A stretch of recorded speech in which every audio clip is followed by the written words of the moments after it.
Good evening, everyone. My name is Devdutt. Today we will discuss method of concentration. Now, देखते हैं method of concentration क्या होता है. Methods of concentration.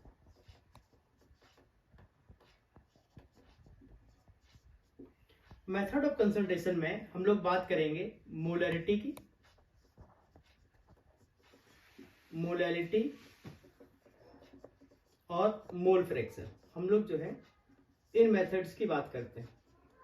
तो सबसे पहले हम लोग आज के लेक्चर में मोलैरिटी की बात करेंगे. मोलैरिटी बेटा क्या होता है? मोलैरिटी का सिंपली मतलब है the moles of solute dissolve in 1 litre solution. इसका सिंपल सा मतलब ये हुआ कि 1 लीटर सॉल्यूशन में हम लोग कितने मोल्स ऑफ सॉल्यूट को डिसॉल्व कर सकते हैं. तो सिंपली हम लोग लिखेंगे the moles of solute dissolve in 1 liter solution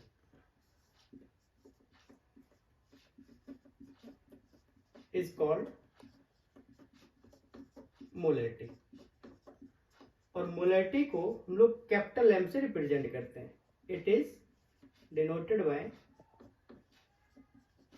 capital M. अगर बेटा मोलैरिटी के फॉर्मूले का डिस्कशन किया जाए तो मोलैरिटी इक्वल टू होता है molarity equal moles of solute divided by volume of solution in litre. अगर जो है हम वॉल्यूम ऑफ सॉल्यूशन को ml में लेते हैं तो हम लोग इजीली इसको ऐसे भी लिख सकते हैं moles of solute divided by volume of solution in ml multiply by 1000. इस हिसाब से अगर मोलैरिटी की यूनिट की बात करेंगे तो इसका सिंपल सा यूनिट होगा मोल पर लीटर. ओके, या फिर मोल लीटर इनवर्स. ठीक है बेटा. तो अगर मान लेते हैं क्वेश्चन में वेट दिया है तो सिंपली हम लोग मोल को वेट अपॉन मोलर मास के फॉर्मूले से कन्वर्ट कर देते हैं. तो इस हिसाब से हम लोग जो है मोलैरिटी को एक नए फॉर्मूले के हिसाब से भी लिख सकते हैं. नाउ अब अगर देखा जाए तो मोलैरिटी को हम लोग क्या लिखेंगे on the basis of weight by molecular mass. आप ऐसे भी लिख सकते हो. Now molarity equal weight of solute divided by molar mass of solute into volume of solution in ml into 1000. तो इस हिसाब से हम कोई भी एक फॉर्मूला अप्लाई करके मेथड ऑफ कंसंट्रेशन में मोलैरिटी निकाल सकते हैं. अब हम लोग जो है एक क्वेश्चन सॉल्व करते हैं तो आइडिया लगेगा कि मोलैरिटी किस तरीके से कैलकुलेट किया जाएगा. ठीक है बेटा, चलिए देखिए जरा.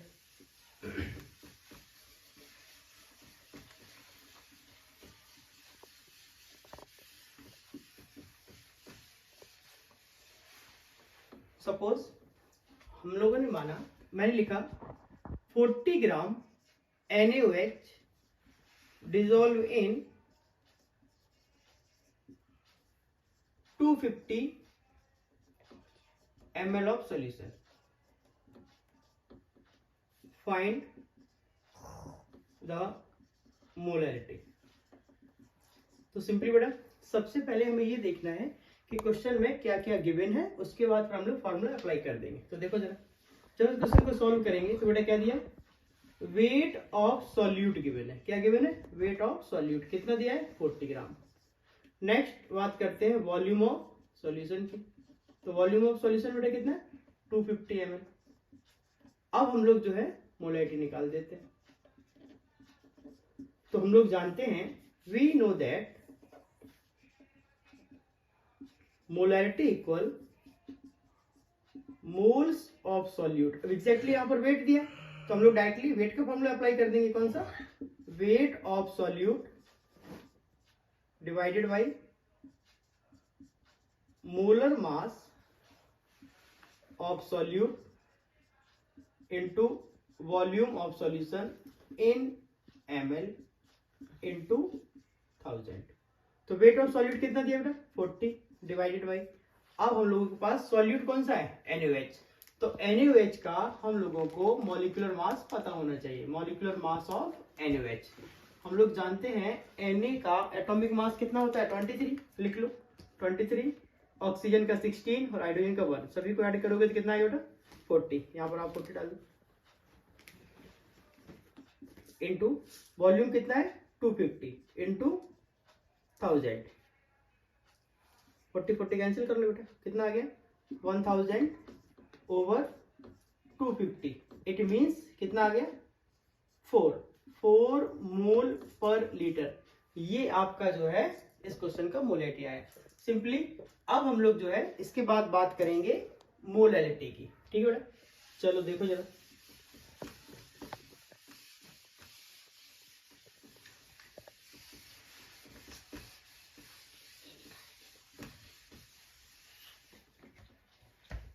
मोलैलिटी की अगर बात की जाए तो मोलैलिटी को हम लोग स्मॉल m से रिप्रेजेंट करते हैं, जैसे मोलैलिटी को कैपिटल M से रिप्रेजेंट करते हैं वैसे ही मोलैलिटी को स्मॉल m से रिप्रेजेंट करते हैं। अकॉर्डिंग टू डेफिनेशन बेटा क्या लिखेंगे, the moles of solute dissolve in 1 kilogram mass of solvent is called molality. ठीक है, मतलब अगर हम मोलैलिटी और मोलैलिटी में कंपैरिजन करेंगे तो आपने ध्यान दिया होगा यहाँ पर हम लोग जो है मास ऑफ सॉल्वेंट ले रहे हैं, जबकि जब मोलैलिटी डिस्कशन कर रहे थे तो वहां पर हम लोगों ने क्या लिया था वॉल्यूम ऑफ सॉल्यूशन। ठीक है, इस हिसाब से अगर हम लोग जो है इसके फॉर्मूले की बात करेंगे तो बेटा अभी मोलैलिटी इक्वल टू क्या हो जाएगा, moles of solute divided by mass of solvent in KG. अगर हम इसको ग्राम में कन्वर्ट करेंगे तो you can also right moles of solute divided by mass of solvent in gram into 1000। Next अगर हम लोग इसके यूनिट की बात करेंगे तो क्या बेटा मोल पर केजी। तो इस हिसाब से आप मोलैलिटी को भी समझ सकते हो। अब मान लेते हैं हमने जो है एक क्वेश्चन सॉल्व करना है, तो देखो बेटा मोलैलिटी पर बेस होके हम लोग जो है एक क्वेश्चन की बात करेंगे।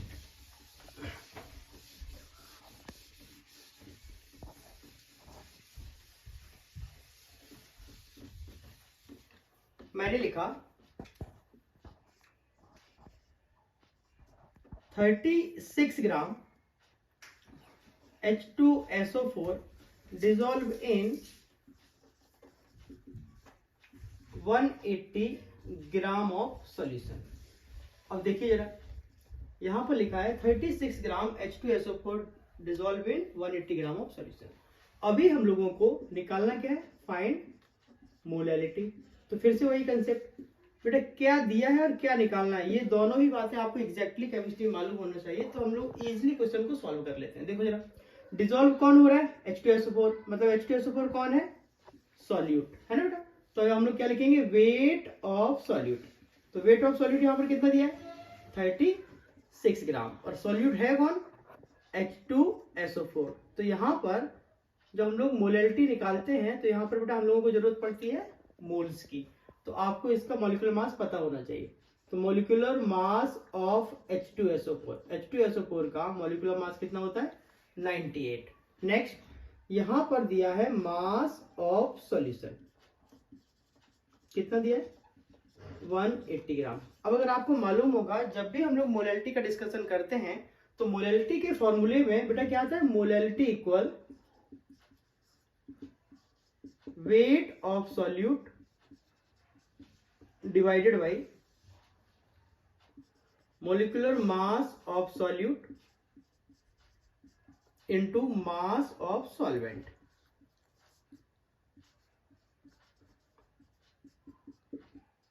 इन ग्राम इनटू क्या हो जाएगा 1000। तो यहां पर हम लोग जो है मोल्स ऑफ सॉल्यूट को weight upon molecular mass apply कर रहे हैं, तो हमने मोलैलिटी का डायरेक्टली ये फॉर्मूला लिख दिया।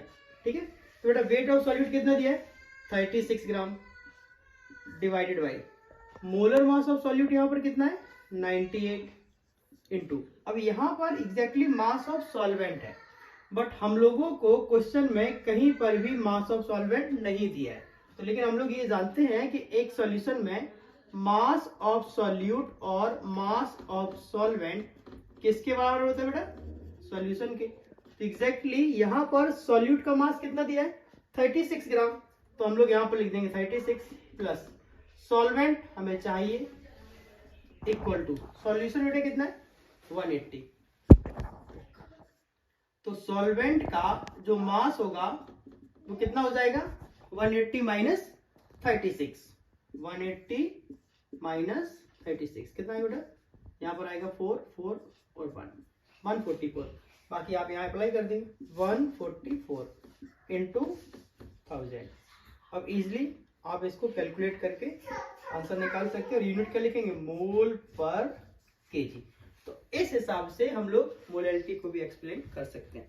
अब यहां पर एक मेथड और आता है बेटा जिसका नाम होता है नॉर्मेलिटी। तो अभी हम लोगों ने मोलैलिटी देखा और मोलैलिटी देखा, अभी हम लोग नेक्स्ट मेथड की बात करेंगे जिसका नाम है नॉर्मेलिटी। चलो देख लो नॉर्मेलिटी क्या होता है वो भी देख लीजिए।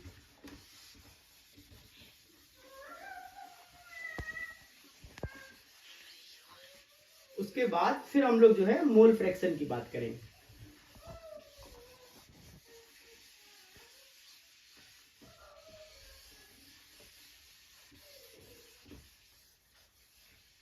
देखो बेटा अभी हम लोग जो है नाम लिखते हैं नॉर्मेलिटी का। अब नॉर्मेलिटी क्या होता है, नॉर्मेलिटी का मतलब होगा, मैं पहले डिफाइन करता हूं, the gram equivalent mass of solute dissolve in 1 liter solution is called normality. और नॉर्मेलिटी को हम लोग कैपिटल एन से रिप्रेजेंट करते हैं, it is denoted by capital N. ठीक है, तो बेटा नॉर्मेलिटी इक्वल टू क्या होगा the gram equivalent mass of solute dissolve in 1 liter solution is called normality. अगर हम लोग इसका मोलैलिटी से कंपैरिजन करें तो आप देखेंगे यहां पर हमने यूज किया ग्राम इक्विवेलेंट मास ऑफ सॉल्यूट, जबकि मोलैलिटी में हम लोग क्या यूज कर रहे थे बेटा मोल्स ऑफ सॉल्यूट। बस दोनों फॉर्मूले में बस इतना ही अंतर है। ठीक है, तो इस हिसाब से अगर हम लोग जो है नॉर्मेलिटी का फॉर्मूला देखेंगे तो नाउ नॉर्मेलिटी इक्वल टू क्या बनेगा gram equivalent mass of solute divided by volume of solution in litre.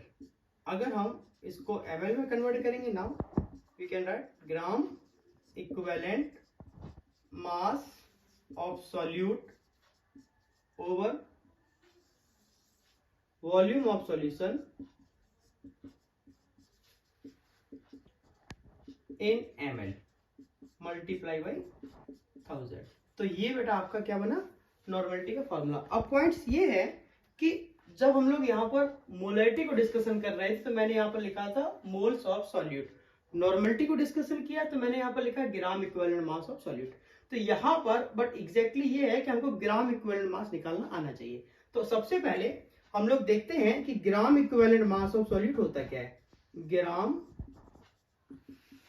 Equivalent mass of solute का मतलब है equivalent mass expressed in gram. Is called gram equivalent मास। ठीक है, तो अब इस हिसाब से इक्विवेलेंट मास का फॉर्मूला क्या बन जाएगा बेटा, देख लो जरा। अब हम लोगों ने इक्विवेलेंट मास का फॉर्मूला लिख लेना है, फिर हम लोग नॉर्मलिटी के फॉर्मूले को डिफाइन करेंगे इक्विवेलेंट मास में कन्वर्ट करके। तो यहां पर अब gram equivalent mass equal to क्या बनेगा बेटा, gram equivalent mass equal to होगा वेट अपॉन इक्विवेलेंट मास। अब फिर से वेट तो आपका क्वेश्चन में दिया रहेगा, बट इक्विवेलेंट मास आप कैसे निकालोगे, तो इक्विवेलेंट मास इक्वल टू होगा molar mass upon n factor. ठीक है, अगर हम इक्विवेलेंट मास और ग्राम इक्विवेलेंट मास को कंबाइन करके नॉर्मलिटी निकालते हैं, तो अब हमारे पास जो नया फॉर्मूला बनेगा, नाउ नॉर्मलिटी इक्वल क्या बन जाएगा बेटा, इसको रख कर देता हूं।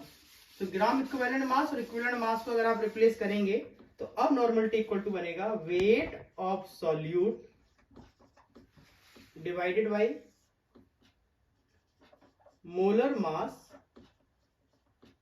ऑफ सॉल्यूट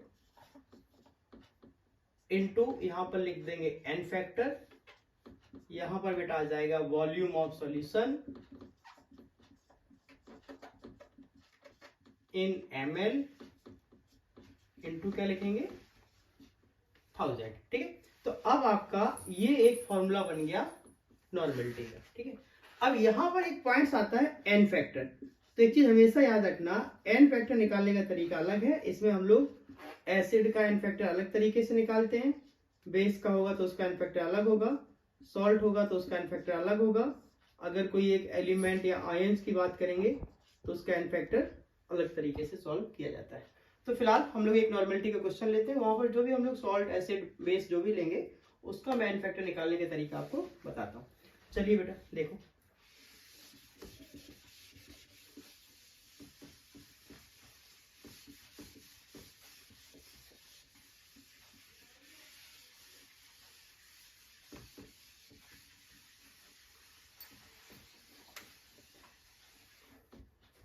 सपोज एग्जाम्पल के तौर पे मैंने लिखा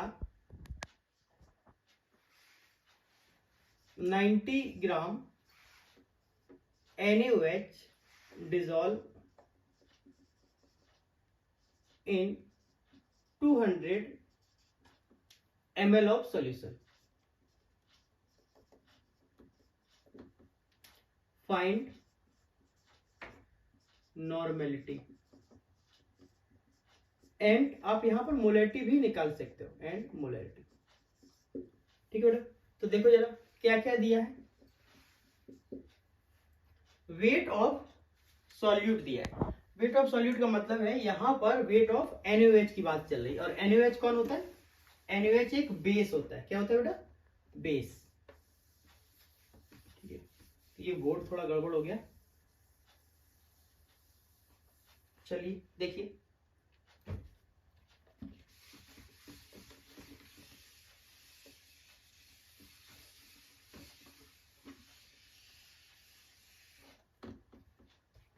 क्या लिखेंगे,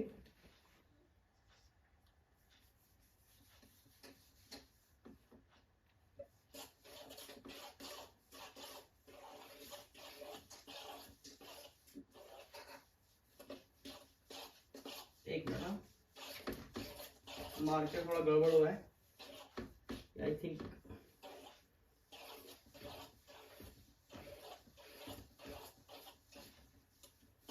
देखो बेटा क्या दिया है, वेट ऑफ NaOH। अब यहां पर ये जो NaOH है वो आपका सॉल्यूट है, तो कितना दिया है बेटा 90 ग्राम।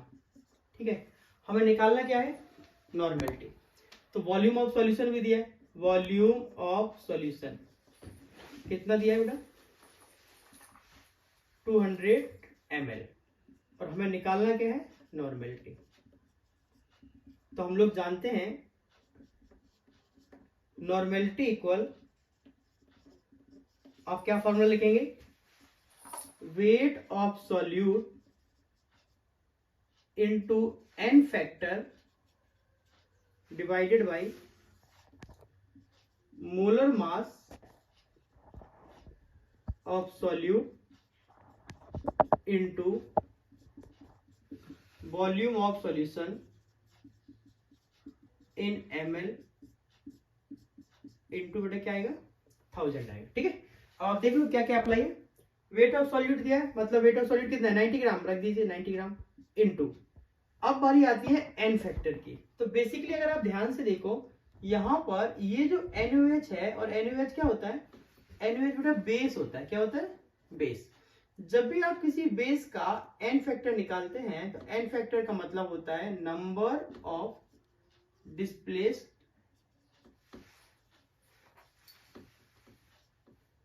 Of OH minus ion. तो कितने OH माइनस आयन किसी भी बेस से डिस्प्लेस हो सकते हैं उसको हम लोग उसका एन फैक्टर बोलते हैं।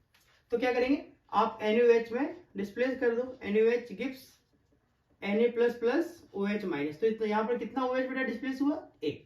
इसका मतलब है यहाँ पर n factor of NaOH is equal to 1। Now you can apply 90 into 1 over molecular mass of solute. Here again you can find the molecular mass of NaOH. We know that atomic mass of Na is equal to 23, oxygen is 16 and hydrogen is 1. Finally you will find atomic sum of the atomic mass is equal to molecular mass, it will be 40. Now we can apply 40 into volume of solution is given 200 into 1000. क्या होगा बेटा 1 2 3 1 2 3 okay. 4 2 सा 8, 90 by 8 solve कर दो।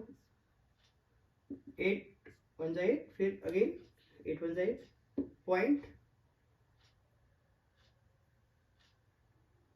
8 2 सा 11.1 n। ये आपका answer आया। ठीक है, तो इस हिसाब से हम लोग जो है, आप ऐसे भी लिख सकते हो 11.2 n, या फिर आप जो है इसका यूनिट लिख सकते हैं 11.2 ग्राम इक्विवेलेंस पर लीटर। तो ये भी आप जो है क्वेश्चंस का नॉर्मलिटी इस तरीके से निकाल सकते हैं। अच्छा, मैंने एक चीज यहाँ पर और बताई थी कि यहाँ पर मोलैरिटी भी बताइए। तो बेटा डायरेक्टली अगर हम नॉर्मलिटी और मोलैरिटी को रिलेट करें ना, तो हम लोग जो है एक फॉर्मूले के द्वारा इनको आपस में रिलेट कर सकते हैं। कैसे कर सकते हैं अब मैं आपको दिखाता हूँ। देखो यहाँ पर मैंने आपको एन फैक्टर निकालना बताया। तो अब हम लोग जानते हैं नॉर्मलिटी और मोलैरिटी में एक रिलेशन होता है। अभी मैं आपको एक्सप्लेन करके भी बता दूंगा, बट सिंपली यहाँ पर लिखते हैं, हम यहाँ पर डायरेक्टली लिखेंगे we know that normality equal molarity into n factor. तो चूंकि यहाँ पर एन फैक्टर कितना है 1, मोलैरिटी हमें बेटा निकालना है, और ऑलरेडी नॉर्मलिटी अभी हम लोगों ने निकाला, कितना आया था 11.2। तो अब आप जो है मोलैरिटी इक्वल टू क्या बनेगा बेटा 11.2 अपॉन 1।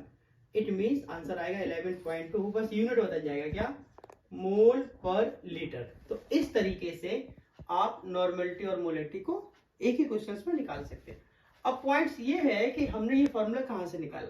तो बेटा अब हम लोग ना यहाँ पर एक इनका रिलेशन देख लेते हैं कि मोलैरिटी और नॉर्मलिटी में रिलेशन क्या है, वो भी देख लो कैसे हम लोगों ने ये फॉर्मूले को अप्लाई कर दिया।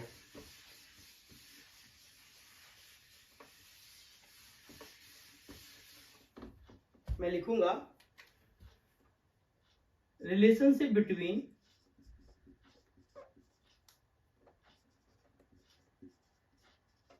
Molarity and normality.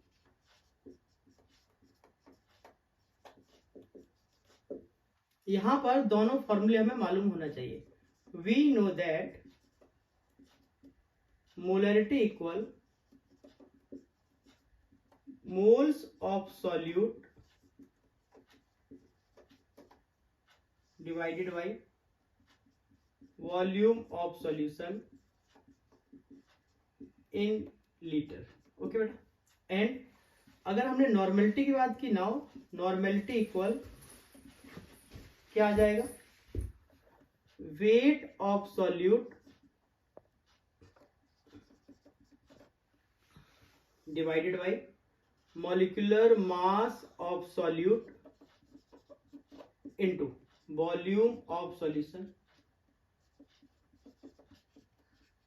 In litre, और यहां पर बेटा क्या आएगा, मल्टीप्लाई बाई एन फैक्टर। अब आप क्या करेंगे, ध्यान से देखो, wait of solute upon molecular mass of solute, you can also right moles of solute. So now normality equal moles of solute divided by volume of solution in litre, और यहां पर बेटा क्या आ जाएगा, इनटू एन फैक्टर। तो अगर आप ध्यान से देखो, ये जो पूरा फॉर्मूला है ये वाला, ये किसका है बेटा, मोलैरिटी का है ना। तो हम लोग जो है इसको मोलैरिटी से रिप्लेस कर देंगे। तो अब जो है नॉर्मेलिटी इक्वल टू क्या आ जाएगा, नाउ नॉर्मेलिटी इक्वल, इस पूरे को हमने रिप्लेस कर दिया मोलैरिटी से, तो मोलैरिटी इनटू एन फैक्टर। मेरा मार्कर जो है चलना बंद हो गया।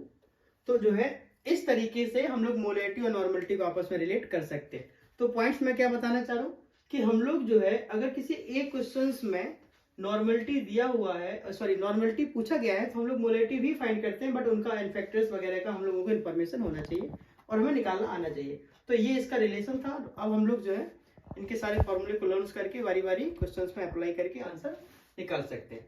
अब हमारा जो टॉपिक आता है मोल फ्रैक्शन, तो अब वो मोल फ्रैक्शन हम लोग जो है नेक्स्ट लेक्चर में पढ़ेंगे। बस आज के लिए इतना, थैंक यू।